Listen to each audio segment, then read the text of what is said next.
दोस्तों नमस्कार।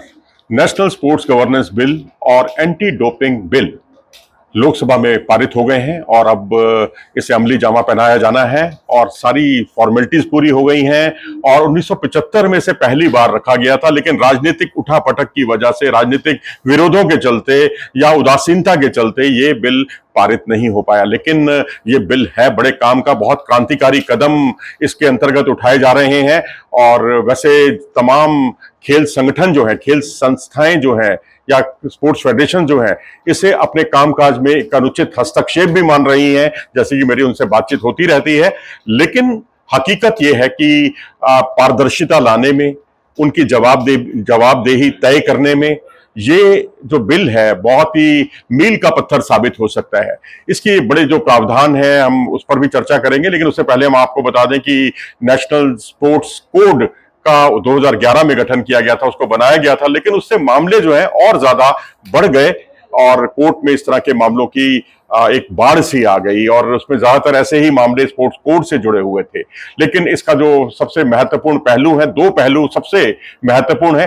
पहला है ट्राइब्यूनल का गठन और दूसरा है नेशनल स्पोर्ट बोर्ड का गठन। नेशनल स्पोर्ट्स बोर्ड के गठन पर बात करते हैं कि इसमें तमाम खेल संगठन, जो खेल संस्थाएं हैं, जो स्पोर्ट्स फेडरेशन हैं, सब इसके अंतर्गत आएंगी और तो और बीसीसीआई भी इसके अंतर्गत आएगा। और इन सब की जवाबदेही जो है वो सुनिश्चित की गई है। और ट्रांसपेरेंसी लाने के लिए अगर आप किसी वजह से, आपकी बातों से जो स्पोर्ट्स बोर्ड है वो संतुष्ट नहीं होता, तो वो आपके अनुदान को रोक सकता है। वो बात दूसरी है कि बीसीसीआई सरकार से कोई अनुदान नहीं लेता, लेकिन तमाम जो खेल संगठन है जो सरकार से अनुदान लेते हैं, अगर वो जवाबदेही के मामले में फिट नहीं बैठते या उनके जवाब से संतुष्ट बोर्ड नहीं हो पाता, तो उनकी जो अनुदान राशि है उस पर रोक लग सकती है। इतना ही नहीं, जो स्पोर्ट्स बोर्ड है वो किस खेल संगठन को मान्यता दी जाए, किसको नाम मान्यता दी जाए, इसका भी निर्धारण वही करेगा। क्योंकि आपने देखा होगा कबड्डी एसोसिएशन में एक कहता है हम ऑफिशियल बॉडी है, दूसरा कहता है हम ऑफिशियल बॉडी है, खिलाड़ियों का नुकसान होता है। ऐसे ही तमाम बॉडी बिल्डिंग से लेकर पावर लिफ्टिंग और तमाम जो खेल संगठन है, वहां एक नहीं, दो नहीं, बल्कि तीन तीन बॉडीज भी कई कई फेडरेशनों में बनी हुई है। और जो विवाद का बहुत बड़ा कारण है वो सब भी इसके अधिकार क्षेत्र में आएगा। और सभी 33 ओलंपिक स्पोर्ट्स में भारत की भागीदारी सुनिश्चित करने की कोशिश भी की जाएगी। हालांकि ये काम इतना आसान नहीं है, क्योंकि काफी खेल हैं जो भारत में खेले ही नहीं जाते या खेले जाते हैं तो नाम मात्र के होते हैं। तो वहां पर ओलंपिक में पार्टिसिपेशन करना अपने आप में बहुत बड़ी बात होती है। और ये सब कुछ 2036 के जो ओलंपिक होंगे उनकी भागीदारी को सुनिश्चित करने के लिए, अपने दावे को मजबूत रखने के लिए ये सब कदम उठाए जा रहे हैं।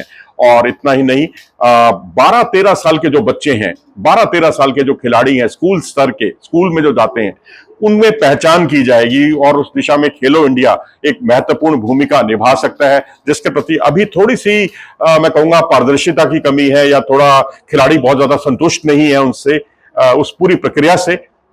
लेकिन इनको पहचान करने का जो उद्देश्य है वो सबसे बड़ा यही है कि 2036 के ओलंपिक तक इन सब की उम्र जो है 23 साल, 24 साल या 25 साल की हो जाएगी, जो आदर्श भागीदारी होती है किसी भी खिलाड़ी की किसी भी ओलंपिक में पदक जीतने के लिए। तो ये भी अपने आप में बहुत चुनौतीपूर्ण काम है। तो ये तो हुई नेशनल स्पोर्ट्स बोर्ड के गठन की बात। और दूसरी बात हम करते हैं ट्राइब्यूनल की। ये बहुत ही महत्वपूर्ण है, सबसे महत्वपूर्ण मैं तो कहूंगा नेशनल स्पोर्ट्स बोर्ड के बाद अगर कुछ है तो वो ट्राइब्यूनल का गठन ही है। क्योंकि आज 350 से ज्यादा खेलों से जुड़े हुए मामले कोर्ट में लंबित पड़े हुए हैं।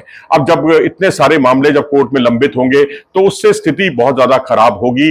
खिलाड़ियों, अधिकारी तो उससे परेशान होंगे ही, उनकी आर्थिक स्थिति खराब होगी, उन्हें जो जुगाड़ करना पड़ता है पैसे का, उनकी बहुत सारी धनराशि जो है कोर्ट कचहरी के खर्चों में चली जाती है। और जो खिलाड़ियों को के विकास के लिए उनको कदम उठाने चाहिए उससे वो वंचित रह जाते हैं, उससे खिलाड़ी वंचित रह जाते हैं। और इसको रोकने के लिए ट्राइब्यूनल का गठन किया गया है, ताकि खेलों और खेलों से जुड़े जितने भी मामले हैं या स्पोर्ट्स फेडरेशन की आपसी लड़ाई है वो सब सुलटाई जा सके स्पोर्ट्स ट्राइब्यूनल के जरिए। तो ये एक बहुत क्रांतिकारी कदम इसे कहा जा रहा है। और अब देखिए, नेशनल फेडरेशन हो या स्टेट एसोसिएशन हो या डिस्ट्रिक्ट एसोसिएशन हो, उन सब के बीच जो आपसी लड़ाई झगड़े होते हैं उसमें आईओए को भी, भारतीय ओलंपिक एसोसिएशन को भी एक पार्टी बनाया जाता है और भारतीय ओलंपिक एसोसिएशन को आकर गवाही देनी पड़ती है, बताना पड़ता है, अपने तथ्यों से अवगत कराना पड़ता है, जिससे बहुत सही ऊर्जा का उसका अपव्यय होता है और जो धनराशि जो है कोर्ट कचहरी में जाती है वो सब खिलाड़ियों के उत्थान के लिए खर्च की जा सकती है। ट्राइब्यूनल में अब सारे ऐसे मामले जो हैं जाएंगे और उसको सिर्फ उनके फैसलों को सुप्रीम कोर्ट में ही चुनौती दी जा सकती है और सुप्रीम कोर्ट भी देखता है कि कौन से मुद्दे उसमें जाने लायक हैं, कुछ कौन से जाने लायक नहीं है। जो जाने लायक नहीं होंगी वहां पर ट्रिब्यूनल का फैसला ही अंतिम होगा। यह बड़ी खबर है, बड़ी बात है अपने आप में। और एथलीट्स हो, ट्रेनर हो या स्टेक होल्डर्स हो, इन सब का जो मिला जुला रूप है, या ये कहिए कि टाइम बाउंड सिस्टम बनाया गया है कि इतने समय तक आपको जो है मामले लंबित ना पड़े रहें। कहीं ऐसा ना हो कि आपने 5 साल 6 साल लगा दिए उसका कोर्ट का फैसला आने में और उससे खेलों का नुकसान हो। और उसके लिए टाइम बाउंड जो योजना बनाई गई है, फास्ट ट्रैक ट्राइब्यूनल सिस्टम का जो गठन किया गया है, ये एक मील का पत्थर साबित हो सकता है।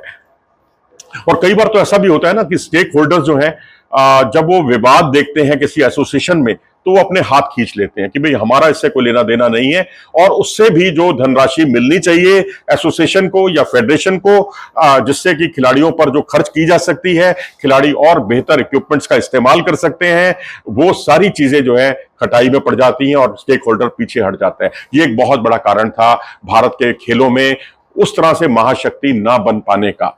तीसरी बड़ी बात है उम्र सीमा, क्योंकि जो लोढ़ा कमेटी आई थी, लोढ़ा कमेटी ने जो अपनी रिकमेंडेशंस दी थी वो 70 साल की उम्र मुकर्रर की गई थी कि इसके ऊपर जो है अधिकारी जो है उनको हटना पड़ेगा। लेकिन अब उसमें थोड़ी छूट दी गई है एक शर्त के साथ।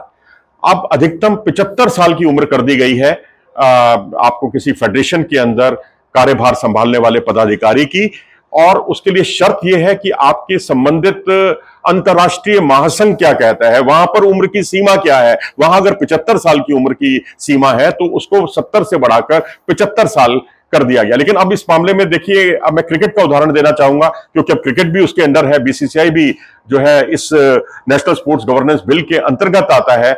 तो उसमें रॉजर बिन्नी जो है वो 70 साल की उम्र को पार कर चुके हैं।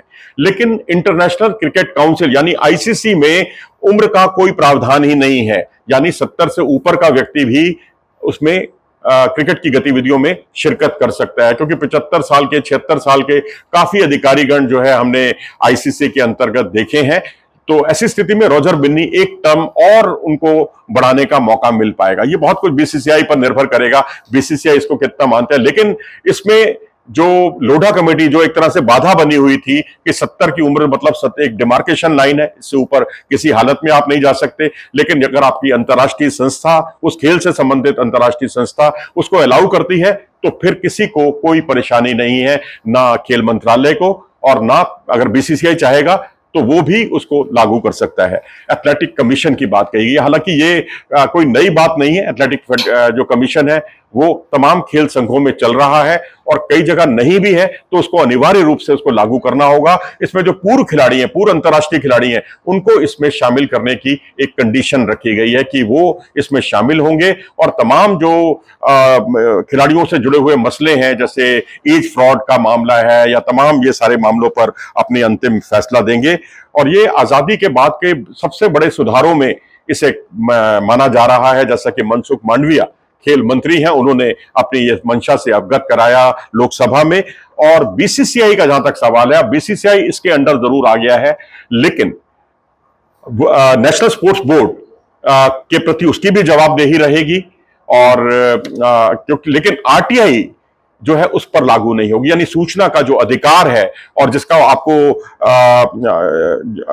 जवाब देना होता है वो आप पर लागू नहीं होगा। आरटीआई इन पर लागू नहीं होगी क्योंकि ये सरकार से जो है अनुदान नहीं लेते।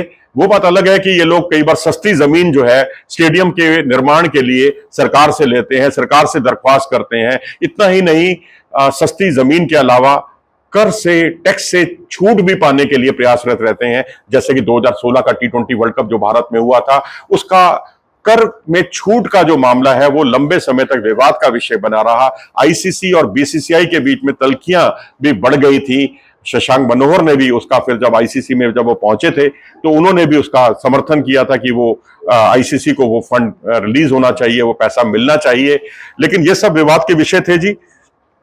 और इसके अलावा एनएसएफ के रूप में अब रजिस्टर कराना होगा बीसीसीआई बॉडी को, क्योंकि अब ओलंपिक हो, एशियाई खेल हो, वहां पर इसकी भागीदारी को सुनिश्चित किया गया है। पहले एक वाडा भी एक बहुत बड़ा कारण हुआ करता था, जिसकी वजह से भारत इन सब चीजों से, भारतीय खिलाड़ी जो है वेयर अबाउट क्लॉज के बहुत ही ज्यादा खिलाफ थे, और इसी वजह से भी भारत ने एशियाई खेलों के आयोजनों में भी हिस्सा नहीं लिया। हालांकि एक आयोजन में एशियाई खेलों में नहीं लिया, कॉमनवेल्थ गेम्स में भारत ने हिस्सा लिया।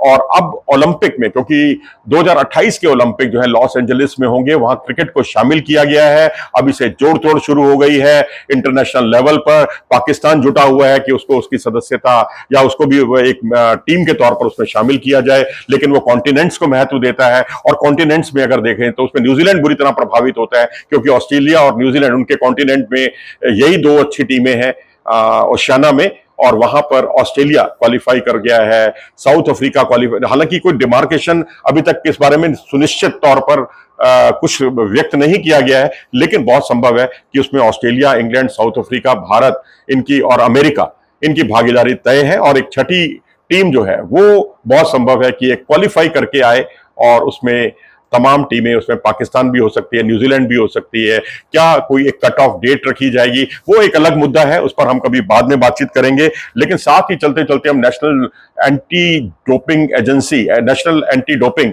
जो विधेयक है उसके बारे में भी बात कर लेते हैं, क्योंकि आज दुनिया भर में सबसे ज्यादा डोपिंग के मामले रशिया में हैं, और रशिया के बाद सबसे ज्यादा डोपिंग के मामले भारत में आए हैं, चीन से भी ज्यादा। तो ये अपने आप में एक शर्मनाक घटना है। देश शर्मसार होता है जब कोई खिलाड़ी अंतर्राष्ट्रीय स्तर पर पकड़ा जाता है डोपिंग के आरोपों में। और अब इसके लिए भी अब वाडा ने भी कुछ छूट दी है, बल्कि ये 2022 में रखा गया था ये विधेयक, लेकिन तब वाडा ने आपत्ति दर्ज की थी, क्योंकि भारत सरकार ने एक ऐसा उपक्रम बनाया था जो नाडा पर निगरानी रखने के लिए था, और वो उपक्रम जो था वो national board for anti doping था। और अब उसको हटाकर नाडा को पावर दी गई है, और नाडा अब खेलों में जागरूकता पैदा करने के लिए, और तमाम दवाइयां कौन सी आप लें, कौन सी ना लें, इन सब को लेकर वर्कशॉप भी चलाएगा। और ये सब चीजें जो हैं, अब उसमें वाडा को भी कोई आपत्ति नहीं है, और ये बिल पास हो गया है। अब उम्मीद करनी चाहिए कि अब कोई भी भारतीय खिलाड़ी कम से कम अंतर्राष्ट्रीय पटल पर डोपिंग का दोषी ना पाया जाए, और ना ही देश शर्मसार हो। इस तरह की घटनाएं देश को वाकई शर्मसार करने का काम करती हैं। तो ये है, संक्षेप में मैंने आपको बताया, क्योंकि इसकी क्लॉजेस में जाएंगे तो बहुत लंबा विषय है ये।